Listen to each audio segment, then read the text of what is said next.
Perempuan dinikahi sebab ada 4 sifat. Limaliha, kerana dia kaya.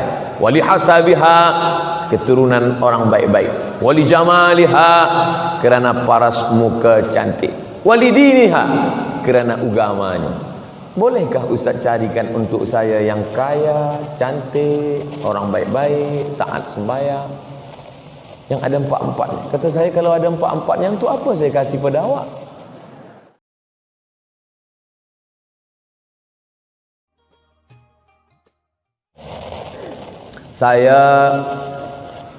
Apa hukum seorang suami meninggalkan istri selama 2 tahun tidak memberikan nafkah? Saya tidak tahu bagaimana di ahwal syakhsiyah hukum keluarga di Brunei Darussalam. Tapi kalau di tempat saya, lelaki selepas akad nikah dia baca sirat ta'liq.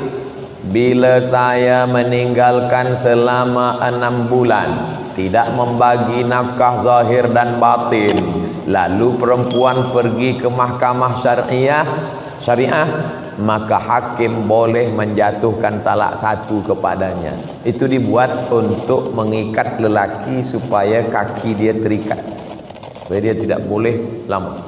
Sebab kewajiban lelaki ada 5: nafkah, makan, pakaian, tempat tinggal, pendidikan, perhatian. 3 zahir, 2 batin. Bila tidak, maka dia ada hakim.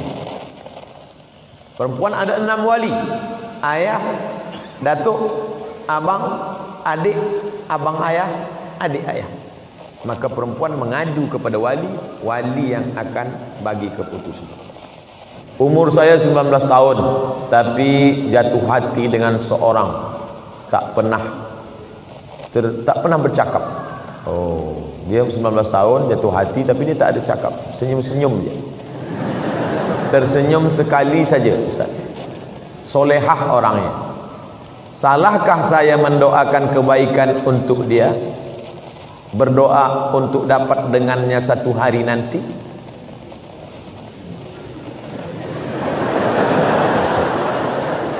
Saya khawatir awak berdoa nak ingin hidup dengan dia masa umur 19, sementara awak masih panjang umur lagi. Sekarang nak hidup dengan dia sekarang.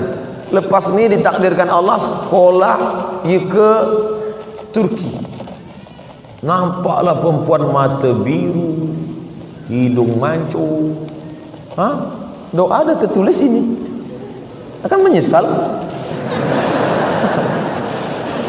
Jadi kita berdoa ni, ya Allah, bagi yang 19, bagi yang 20, jangan ajarkan Allah Ta'ala cukup.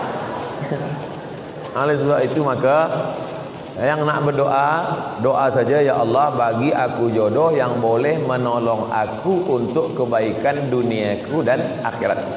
Itu saja. Kalau memang jodoh, nanti akan dapat dia. Tapi kalau menurut Allah yang lebih baik daripada dia, kenapa kita tolak?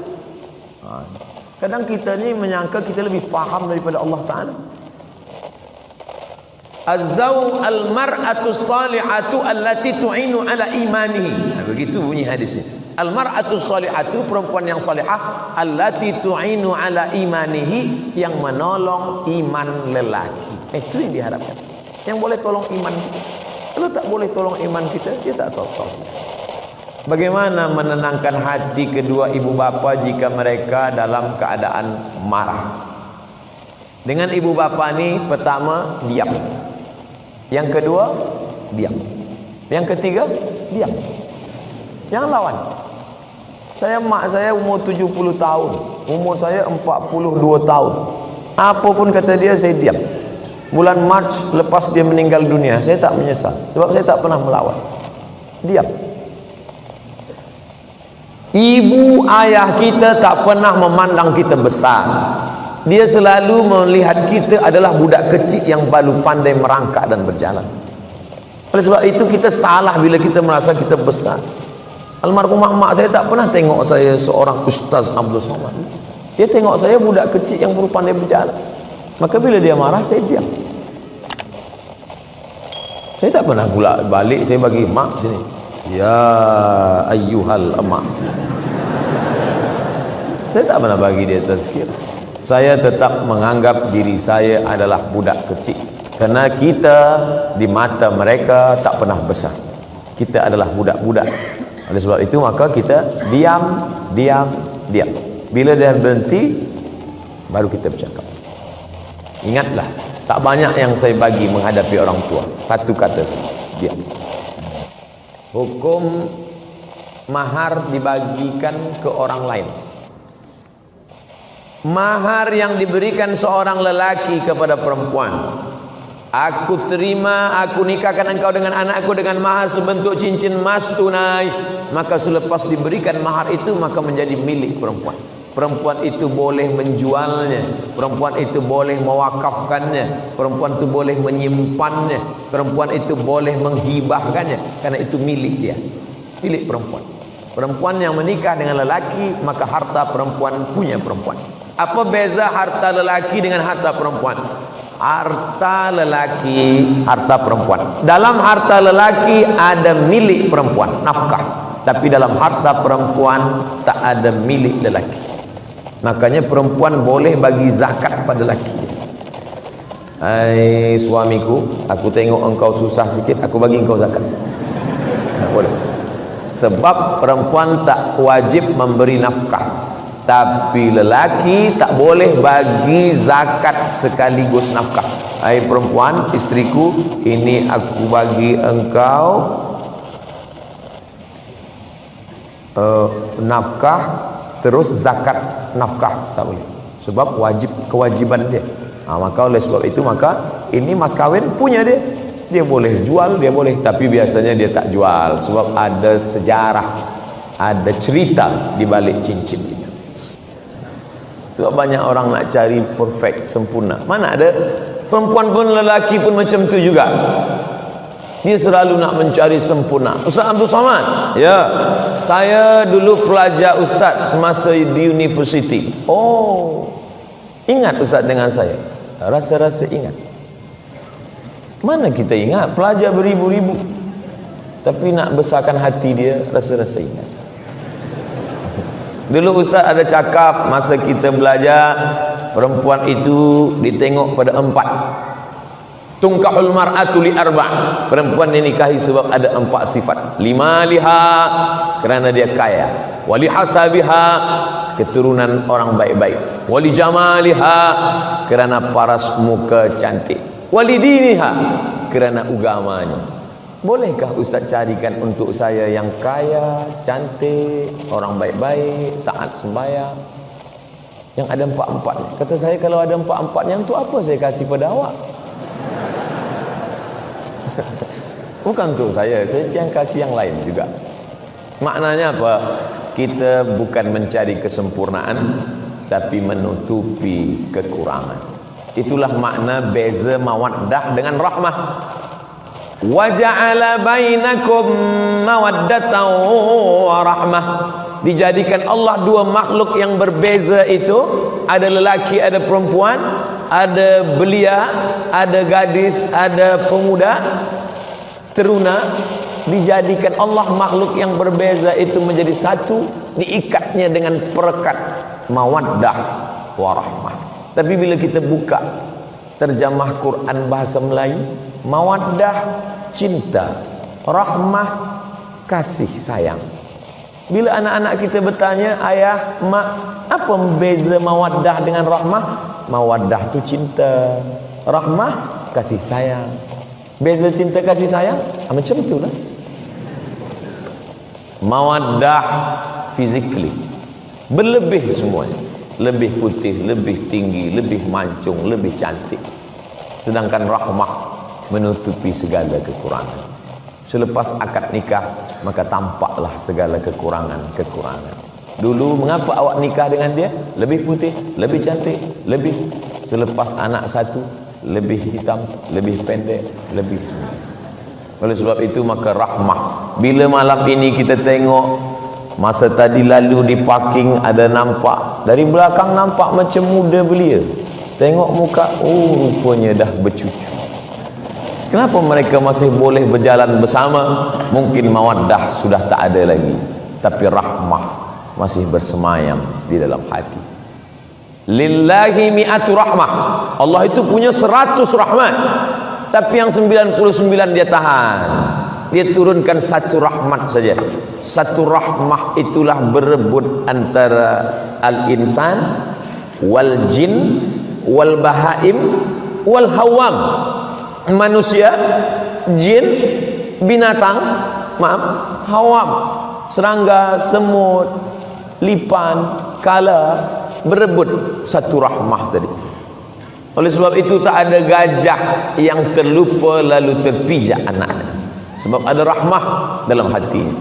Tak ada pula ular yang besar memakan anak, sebab ada rahmah dalam hatinya. Tapi manakala rahmah itu dicabut Allah, hilanglah dari dalam hati.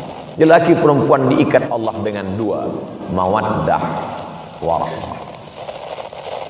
Wahai ayah, kata seorang perempuan dari Madian, inna khayra man istajartal qawiyul amin. Kalau engkau ingin mencari seorang lelaki untuk menjadi pekerja, syaratnya dua saja ayah. Yang pertama al-qawi, lelaki itu kuat, strong. Yang kedua amin, amanah. Satu physically, satu yang bukan fisik. Satu yang zahir, yang satu batin. Kuat tangannya, kakinya, suaranya. Kalau saya suara aja, tangan kaki tak kuat. Kalau engkau nak cari pekerja, wahai ayah, nama ayah dia Syuaib, nama kampung dia Madian. Ayah dia ni nak lama sudah ingin mencari seorang pekerja.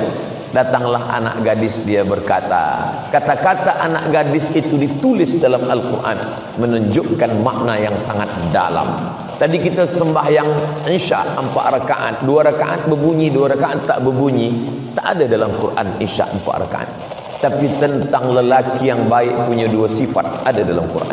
Inna khayra man ista'jartal qawiyul amin. Lelaki yang baik itu kuat dan amanah. Makanya bila ada lelaki yang suka bodybuilding yang tegap, teruskan, elok. Tapi tutuplah aurat, tutup aurat. Tapi jaga amanah, jadilah lelaki yang qawi tapi juga amin. Sebab banyak juga bodybuilding ni qawi tapi tak amin. Di mana masjid? Sana. Nauzubillah. Oleh sebab itu dia mesti qawi dan dia amin. Si bapa ayah mula curiga, bagaimana engkau boleh tahu lelaki ini qawiyul amin? Inna khaira man ista'jartal qawiyul amin. Bila engkau nak mencari seorang pekerja, mestilah dia punya 2 sifat, satu qawi, satu amin. Fisiknya kuat dan dia amanah. Physically zahir, hatinya amanah. Mana lelaki itu hai anakku? Ni dia. Lelaki itu ada di rumah ini sekarang, Musa alaihissalam. Maka Syuaib mulai rasa curiga pada anak gadis dia. Engkau dah lama ke berkawan dengan dia? Dari mana engkau tahu? Kata anak Syuaib, aku baru berjumpa dia tadi masa mengambil air di perigi. Masa tu orang ramai panjang beratur. Rupanya orang beratur ni dari dulu dah beratur. Lalu perempuan kerana lemah dia di ujung. Kami lama nak ambil air ini, tak boleh dapat. Tapi tiba-tiba saja seorang lelaki meminta kami untuk maju ke depan ambil air. Siapa dia? Musa. Mengapa dia boleh? Sebab 30 orang dari suku Madian sudah menyorong batu besar yang menutup pintu perigi. Mereka tak lalu sebab berat. Tapi manakala Musa seorang sahaja, maka terbuka pintu perigi. Penduduk kampung berkata, wahai pemuda Musa, ambillah air. Tapi Musa tak mau. Musa memanggil perempuan yang ada berudul jujur. Apa kata Musa? Ladies first. Dia memperhatikan perempuan. Maka perempuan tadi pun mengambil air. Apa kata pepatah Melayu? Kalau tak menjulur kundur, tak pula menjulur labu. Pokok labu, pokok kundur. Kalau tak menjulur, tak keluar pucuk labu, takkan keluar pucuk kundur. Apa maknanya? Bertanam budi dulu, baru berbudi orang lain kepada kita. Bertanam budi Musa, silalah ambil air. Barulah perempuan bertanam budi, sila pula lah datang bertamu ke rumah kami. Macam mana perempuan tak terbuka hati dia kalau kita dah membuka pintu hati kebaikan? Jadi kalau lelaki nak terbuka hati perempuan, sentuhlah dia tepat di hatinya, dia akan jadi milikmu untuk selamanya. Saya tak ada cakap macam tu, saya je. Nah, selepas itu mereka pun pergi menuju rumah perempuan yang nak berbalas budi tadi. Budi sikit aja, tapi dikenang sepanjang masa. Pisang emas bawa belayar, masak sebiji dalam peti. Hutang emas dapat dibayar, hutang budi dibawa mati. Lepas itu di tengah jalan, Musa di belakang, perempuan tadi di hadapan. Sebab Musa tak tahu jalan, dia yang punya rumah.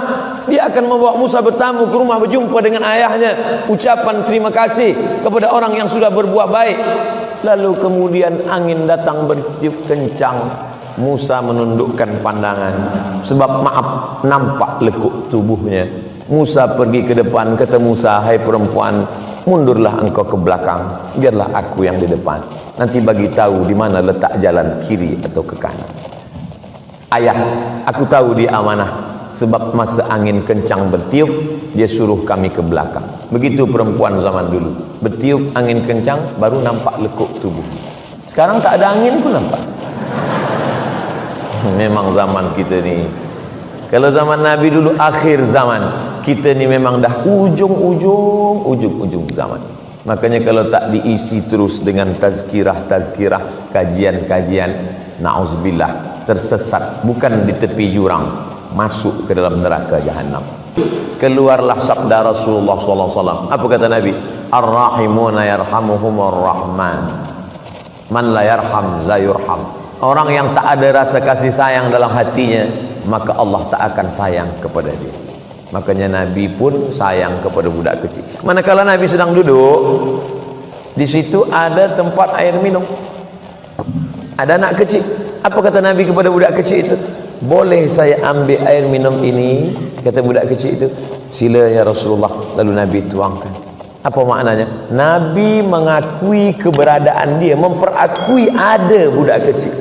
Dan ada budak kecil memelihara burung. Nama budak kecil itu Abu Umair.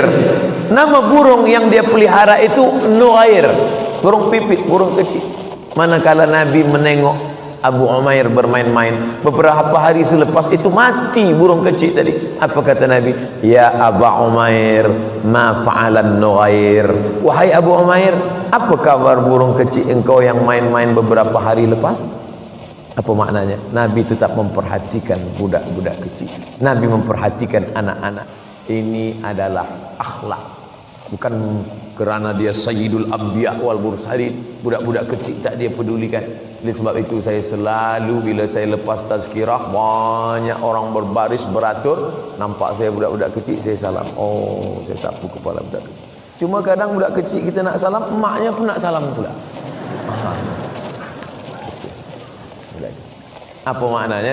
Inilah yang akan meramaikan masjid, yang akan menegakkan rumah Allah. Jangan bangga dengan masjid yang megah di Andalusia, Cordoba, Spain. Hari ini apa yang terjadi? Masjid tetap tegak berdiri, kaligrafi indah ayat-ayat Al-Quran, tapi tak lagi ada solat berkumandang azan kerana anak-anak kecil tidak kita tanamkan iman dan Islam. Ada anak menangis, makna ada anak menangis. Ada anak lompat-lompat lari-lari, maknanya masjid kita tetap akan ramai 100 tahun akan datang, insyaAllah. Amin. Bila di masjid itu sudah tak ada lagi anak suara kecil, tak lagi ada anak menangis, tanda kiamat dah dekat. Kita di Masjid Nabawi, Allahu Akbar, kata imam masa rukuk. Budak kecil. Di zaman Nabi bukan hanya itu. Manakala Nabi sedang sujud, Allahu Akbar, lama Nabi tak bangkit dari sujud. Sampai sahabat di belakang berfikir, turun wahyu dah. Apa lama tak bangkit ni? Lepas Allahu Akbar, baru sahabat tahu, oh rupanya cucu Nabi naik ke teguk. Tapi cucu Nabi bukan cucu kita. Cucu Nabi orang tak marah. Cucu kita. Apa ustaz ni bawa anak? Kalau sebab itu maknanya apa? Ada perhatian kepada anak-anak ini, karena mereka lah yang akan membimbing dunia menjadi imam di hadapan Allah, di hadapan manusia. Ayahnya Abdullah, ibunya Aminah, anaknya Amanah, cucu-cucunya Innal Hasan wal Husain sayyida syababi ahlil jannah. Sesungguhnya Sayyidina Al-Hasan dan Sayyidina Al-Husain adalah sayyid. Sayyid artinya pemimpin. Makanya kita selalu menyebut Sayyidi Al-Habib Umar bin Hafiz yang sekarang sedang berada di Nusantara, Sayyidi Abdul Qadir Al-Jilani. Kenapa di pangkal nama itu disebut Sayyid? Tapi saya tengok di Malaysia, di Brunei tak ditulis Sayyid, tapi Syed, S-Y-A-D, Syed. Tulisan Arabnya Sayyid, Sayyidi, tuanku, Sayyidina, pemimpin kami. Kalau perempuan Sayyidati, tapi kan orang Melayu susah nak sebut Sayyidati, Siti. Siti itu daripada Sayyidati. Sayyidati Fatimah, Sayyidati Aisyah, Sayyidati Khadijah. Tapi kena orang Melayu payah nak Siti. Sayyidati, Sidi, Sidi laki-laki, Sidi Muhammad bin Abdullah. Di Maroko pun orang sebut Sidi, dan perempuan Siti, dan kita buang T-nya satu jadi Siti. Siti Khadijah, Siti Aisyah adalah pengagungan kepada cucu-cucu Rasulullah sallallahu alaihi wasallam. Maka dalam Islam diajarkan keempat-empat ini, ayahnya, ibunya, anaknya, dan cucunya. Satu ustaz belum cakap lagi, apa dia? Menantu. Waktu kita tinggal 5 minit lagi, 5 minit untuk menantu. Suatu ketika Umar bin Khattab berjalan berkeliling kota Al-Madinah Al-Munawwarah suatu malam. Dia dengar seorang perempuan berkata, masukkan air susu ini ke dalam tempat bejana. Masuk, campur saja dengan air putih, biar supaya banyak, esok kita boleh jual. Dia boleh banyak, esok kita jual di kota Madinah. Kata anak perempuan ini, bunda, ibu, bila kita campur dengan air putih, tak apa. Umar bin Khattab sedang tidur di rumah. Umar bin Khattab sedang mendengar. Umar bin Khattab tak tahu. Kata anaknya, Umar bin Khattab tidak tahu, tapi Allah Maha tahu. La ta'khudhuhu sinatun wala naum. Umar bin Khattab bagi tanda pada rumah. Rumah ini ada perempuan solehah di dalam. Umar bin Khattab balik ke rumah. Esok pagi dia kumpulkan sahabat tabi'in. Wahai sahabat, esok pagi dia kumpulkan sahabat, cari rumah di sana, ada anak gadis di sana, kita pinang. Untuk siapa? Untuk anak Umar bin Khattab. Jadi tuan malam ni carilah rumah-rumah yang amanah. Pinang untuk anak kita, bukan untuk kita, untuk anak-anak kita. Dari perempuan yang solihah ini lahirlah anak cucu. Itulah dia Umar bin Abdul Aziz. Umar bin Abdul Aziz itu khalifah yang adil, lahir dari cucu perempuan yang tidak mahu mencampur air susu dengan air putih tadi. Kesolihannya, solihahnya melahirkan anak cucu yang baik-baik. Wal baladu thayyibu yakhruju nabatuhu biizni rabbih. Tanah yang baik menumbuhkan tanaman yang baik. Walladzi khabutha la yakhruju illa nakida. Tanah yang tak baik menumbuhkan tanaman yang tak baik. Selepas cerita, walaqad arsalna nuhan ila qaumihi. Kami utus Nabi Nuh. Apa hubungan tanah dengan Nabi Nuh? Ternyata Nabi Nuh adalah tanaman yang baik, tapi ditanam di tanah yang tak baik, lahirlah anak yang tak baik bernama Kan'an, anak durhaka yang tak mau naik ke atas bahtera perahu Nabi Nuh alaihissalam. Ayahnya sudah, ibunya sudah, anaknya sudah, cucunya sudah, menantu pun sudah. 60 menit kita bersama. Nanti bila balik ada orang bertanya, siapa bagi tazkirah tadi? Ustaz Abdul Somad. Apa isi tazkirah dia? Ayah, emak, anak, menantu, cucu. Itu saja. Iya. Kalau cerita itu elok tak usah datang. Ada hikmah-hikmah dari cerita. Abdul Somad tak pandai nak menyajak, menyuruh orang. Marilah. Saya tak pernah nak suruh-suruh orang, tak. Saya hanya bercerita saja. Karena memang Allah suruh kita bercerita. Faqsusil qasasa. Ceritakan kisah-kisah itu wahai Muhammad. La'allahum yatafakkarun. Mudah-mudahan mendengar cerita itu hamba Allah menjadi berfikir. Tuan guru yang dimuliakan Allah, apakah boleh solat jenazah dilakukan bermakmum jemaah perempuan? Apa hukumnya? Tu solat jenazah Masjid Nabawi, Masjid Haram. Salatu 'alal mayyiti yarhamkumullah. Salat mayat jenazah. Ada tak dengar? Salat jenazah lelaki saja. Tak ada. Perempuan-perempuan semua ikut salat jenazah. Yang tak boleh itu mengiring jenazah. Perempuan tak boleh mengiring jenazah. Hukumnya tak sampai juga, haram, makruh.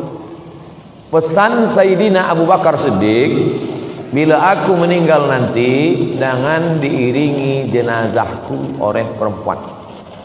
Itu pesan, itu sunnah Nabi Muhammad SAW. Kenapa begitu? Sebab kalau lelaki ini cepat lupa. Lelaki ngiring jenazah, dia hantar sampai liang lahat, lepas tu balik dia lupa. Perempuan susah lupa. Bila dia tengok itu susah dia lupa. Perempuan susah nak lupa, sampai mati dia tak lupa. Makanya banyak perempuan selepas suami dia meninggal, dia jaga anak sendiri, dia tak nikah lagi. Dia susah lupa. Beza dengan lelaki, ada pun bini dia lupa. Dan sebab itu maka jaga. Perempuan susah nak lupa. Maka perempuan ini bila dia dah nampak, dia ikut solat jenazah saja. Man syahidal janazata hatta tusalla alaiha. Siapa yang ikut solat jenazah lahu qirat, dapat satu qirat. Wa man syahidal janazata hatta tudfana. Siapa yang ikut solat jenazah hingga dikebumikan lahu qiratan, dapat dua qirat. Wa mal qiratan ya Rasulullah. Apa dua qirat itu ya Rasulullah? Mithlul jabalainil azimaini, seperti dua bukit Uhud yang besar. Ini hanya bagi lelaki. Perempuan, makanya perempuan tak ada masuk ke baqi. Yang masuk ke baqi lelaki saja. Perempuan dari luar pagar. Dari luar tu pun dia menangis-nangis. Laisa minna man darabal khudud wa saqqal juyub. Siapa yang memukul-mukul pipi, menarik-narik rambut, menguyak-nguyak baju, bukan umat Muhammad SAW. Mungkin di negeri kita Melayu saya belum pernah tengok, tapi di Mesir, saya tengok berapa kali ada perempuan lah, anak dia meninggal, laki dia meninggal, pukul-pukul, ya lahwin, sampai tarik rambut.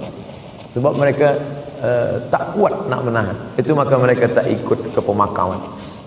Saya pernah ikut sekali ke pemakaman, ada perempuan, isteri dia ikut, dia nak masuk dalam. Abang, aku nak masuk. Yang lain tak. Sebenarnya kalaupun kita diam pun dia tak juga nak masuk. Tapi yang lain tahan, jangan puan.